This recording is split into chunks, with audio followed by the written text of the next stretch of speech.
सासू माँ की नई सहेली। प्रिया किचन में चाय बना रही होती है और सुमन ड्राइंग रूम में बैठकर मजे से टीवी देख रही होती है। तभी दरवाजे की घंटी बजती है। प्रिया, जरा देखना तो कौन आया है। देखती हूँ मम्मी जी। प्रिया दरवाजा खोलती है तो सामने पड़ोस वाली विमला आंटी खड़ी होती है।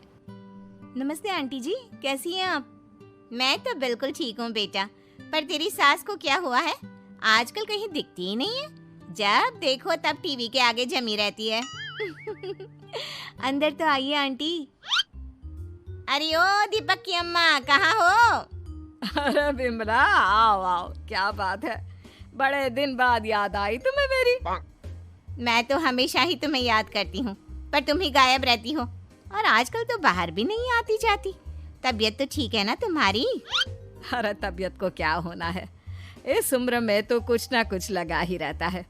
मेरी छोड़ो, तुम ये बताओ कि क्या चल रहा है गली मोहल्ले में। तुम गली मोहल्ले की छोड़ो, चल तो तुम्हारे पड़ोस में रहा है। तुम्हारी नई सहेली आई है। मेरी कौन सी नई सहेली? मैं तो यहाँ बस तुमसे बातचीत कर लेती हूँ या फिर बाजू वाली शर्मा की बहू से दो चार बातें कर लेती हूँ। इसीलिए तो कहा कि तेरी नई सहेली आई है। अब कोई पड़ोस में आया है तो बात तो होनी ही है। कम से कम इसी बहाने हमारा भी एक ग्रुप बन जाएगा। फिर सब मिलकर अपनी बहुओं की शिकायतें किया करेंगे। दोनों हंसने लगते हैं। तभी प्रिया चाय लेकर आती है और सामने टेबल पर रख देती है। दोनों चाय पीती हैं और बातें करते हैं। चलो मैं चलती हूँ, अब कल मिलते हैं। राम राम। अगले दिन प्रिया किचन में कुछ काम कर रही होती है और सुमन आराम से सोफे पर बैठकर मटर छिल रही होती है। तभी डोरबेल बजती है। प्रिया दरवाजा खोलती है तो सामने उनकी नई पड़ोसन खड़ी होती है। जी, आप कौन? मैंने पहचाना नहीं। नमस्ते बेटा, मैं शारदा, आपके बगल वाले घर में अभी 2-4 दिन पहले ही शिफ्ट हुए हैं। ओह अच्छा अच्छा अच्छा, नमस्ते आंटी, अंदर आइए ना आप। देखिए तो मम्मी जी, आज कौन आया है। इतना कहकर प्रिया किचन में चाय बनाने चली जाती है। नई पड़ोसन को घर पे देखकर सुमन थोड़ा हैरान हो जाती है। नमस्ते बहन जी, मैं शारदा, आपकी नई पड़ोसन। अच्छा अच्छा, आप हैं हमारी नई पड़ोसन। आइए आइए, और बताइए कैसी हैं आप? जी बिल्कुल ठीक हूँ। वो दरअसल घर पर छोटी सी पूजा रखवाई थी, बस उसी का प्रसाद देने चली आई। सोचा इसी बहाने नए पड़ोसियों से भी मुलाकात हो जाएगी। ये तो बहुत अच्छा सोचा आपने। सुमन प्रिया को आवाज लगाती है। अरे ओ बहू, जरा चाय पानी का तो आके पूछ लो। ये आजकल की बहुएं भी ना, जब तक बोलो नहीं तब तक कुछ नहीं करेंगी। आई मम्मी जी। प्रिया चाय लेकर आती है। दोनों बैठकर चाय पीती हैं और खूब सारी बातें करती हैं। अच्छा बहन जी, अब मैं चलती हूँ, फिर मिलते हैं। अब तो आना जाना लगा ही रहेगा। शारदा के जाने के बाद प्रिया किचन से बाहर आती है। क्या बात है मम्मी जी, आप दोनों को देखकर तो लगा ही नहीं कि पहली बार मिल रही हो। आप दोनों तो बिल्कुल बिछड़ी हुई सहेलियों की तरह बातें कर रही थी। अरे जब दो औरतें मिल जाती है ना, तो बातें अपने आप ही निकल आती है। अब तू अपने काम पर ध्यान दे, बातों पे नहीं। ऐसे ही कुछ दिन बीत जाते हैं। अब सुमन और शारदा अच्छी सहेलियां बन गई होती हैं। दोनों एक साथ मंदिर जाती, मार्केट जाती और कभी कभी तो विमला भी इनके साथ मिलकर खूब हंसी ठिठोली करती। एक शाम तीनों बैठकर सुमन के घर पर चाय पी रही होती हैं कि तभी बहुत तेज बारिश शुरू हो जाती है। सुमन जोर से प्रिया को आवाज लगाती है। प्रिया, ओ प्रिया, देख कितनी तेज बारिश हो रही है। जाके छत से सारे कपड़े ले आ, नहीं तो सब भीग जाएंगे। सुमन 2 बार आवाज लगाती है लेकिन प्रिया का कोई जवाब नहीं आता। शायद प्रिया कुछ काम कर रही है, इसीलिए कुछ जवाब नहीं दे रही। अरे काहे का काम, आराम फरमा रही होगी महारानी। तभी प्रिया बीमार हालत में अपने कमरे से बाहर निकलती है। हाँ मम्मी जी, क्या हुआ? मेरी तबीयत थोड़ी ठीक नहीं है ना, इसलिए आग लग गई। अरे सारे कपड़े भीग गए और तुझे सोने से फुर्सत नहीं है। सबके सामने सुमन के मुंह से ऐसी बातें सुनकर प्रिया उदास हो जाती है और छत से कपड़े उतारने चली जाती है। सुमन, ये क्या बात हुई? प्रिया ने बताया ना कि उसकी तबीयत ठीक नहीं, इसलिए उसकी आंख लग गई। तुम भी ना खामखा उसे सबके सामने सुना दिया।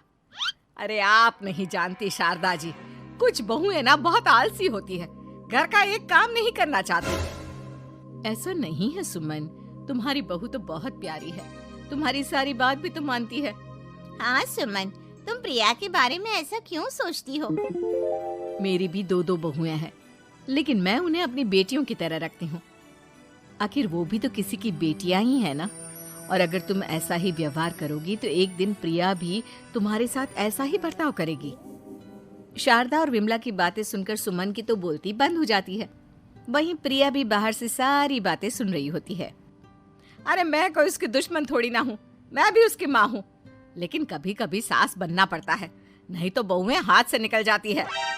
देखो सुमन, ये सब सोच का फर्क है। अगर तुम ये सोचोगी तो कभी प्रिया को अपनी बेटी नहीं बना पाओगी। इतना कहकर शारदा और विमला वहां से चली जाती हैं और सुमन अकेले बैठकर उनकी बातें सोचने लगती है। अगले दिन प्रिया और दीपक अपने कमरे में बैठकर बात कर रहे होते हैं और सुमन उनके कमरे के बाहर कुछ काम कर रही होती है और उन दोनों की बातें सुन लेती है। दीपक, तुम्हें पता है हमारे पड़ोस में जो शारदा आंटी है ना, बहुत अच्छी हैं। अच्छा, ऐसा क्या हो गया जो तुम्हें वो इतनी अच्छी लगने लग गई? कुछ खास नहीं, बस कल जब मम्मी जी मुझे सबके सामने सुना रही थी तो शारदा आंटी ने मेरा साथ दिया। मैं तो सच में हैरान ही रह गई थी जब उन्होंने मम्मी जी को मुझसे ऐसा बर्ताव करने के लिए मना किया। अच्छा, फिर क्या हुआ? होना क्या था, शारदा आंटी तो मम्मी जी को समझा ही रही थी कि बहू को भी बेटी की तरह ही रखना चाहिए, लेकिन मम्मी जी तो मम्मी जी है ना, उन्हें तो मुझ में हमेशा कमी ही दिखती है। काश मुझे भी शारदा आंटी जैसी सास मिली होती जो मुझे भी अपनी बेटी जैसी समझती। सुमन ये सब सुनकर बहुत उदास हो जाती है और वहां से चली जाती है। प्रिया की बातें सुमन के कानों में बार बार गूंज रही थी। उसे बहुत शर्मिंदगी महसूस हो रही थी कि उसने प्रिया के साथ बहुत गलत किया है। अगले दिन सुमन शारदा और विमला को बुलाती है। क्या बात है सुमन, आज तूने ऐसे अचानक क्यों बुलाया? सब ठीक तो है ना? हाँ, सब ठीक है, तुम दोनों बैठो तो सही। तब तक दीपक और उसके पापा भी आ जाते हैं। प्रिया, तुम भी आ जाओ। क्या हुआ मम्मी जी, आपने बुलाया? हाँ प्रिया बेटा, मैं आज सबके सामने तुमसे माफी मांगना चाहती हूँ। मैंने आज तक तुम्हारे साथ बहुत बुरा व्यवहार किया है, लेकिन तुमने कभी भी मेरे साथ बुरा बर्ताव नहीं किया। मुझे अपनी गलती का एहसास हो गया है, हो सके तो मुझे माफ कर देना। प्रिया अपनी सास की बातें सुनकर हैरान हो जाती है। उसकी आंखों में आंसू आ जाते हैं। प्लीज मम्मी जी, आप मुझसे माफी मत मांगिए, मैं भी आपकी बेटी ही हूँ। वैसे एक थैंक यू तो मेरी नई सहेली को भी बनता है, जिसकी वजह से मुझे मेरी गलती का एहसास हुआ। शारदा बहन, आपका बहुत बहुत शुक्रिया जो आपने मेरी आंखें खोल दी। अरे क्या सुमन, तुम भी ना? तो फिर इसी बात पर चाय और पकोड़े हो जाए?